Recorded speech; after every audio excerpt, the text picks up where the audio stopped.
A fire that broke out on one of New York City's Staten Island ferries and caused nearly $13 million in damages is now being blamed on a design flaw in the vessel's engine.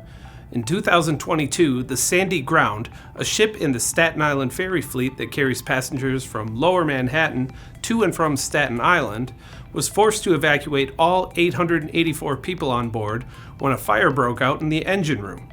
No one was seriously hurt in the fire, but the incident did result in $12.7 million in damages to the ship.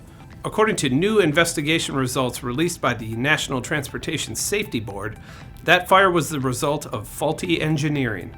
The Sandy Ground's crew was trying to manage fuel oil levels when they closed both day tank fuel oil return isolation ball valves, resulting in overpressurization that caused the fuel oil filters on the main engines to rupture.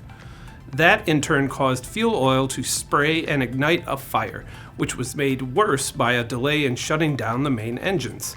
According to the NTSB, the Sandy Ground was the second of 3 Alice-class ferries built for the New York City Department of Transportation. It had fuel oil return isolation valves added after delivery, but it did not have a way to relieve the pressure in the fuel oil return lines if both fuel oil return isolation valves were closed. The report also said that the relief valves in the fuel oil system did not have independent return lines. All those flaws resulted in too much pressure.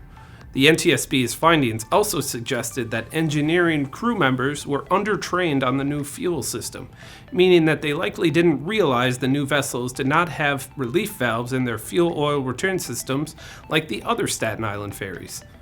After the investigation, the NTSB issued a safety alert to vessel operators about the importance of understanding diesel engine fuel oil system return design and operation.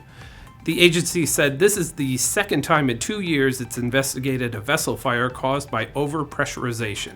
In 2021, a similar incident occurred on a passenger paddleboat on the Mississippi River, which ended up causing $1.5 million in damages. I'm Ben Munson, and this is Manufacturing Now.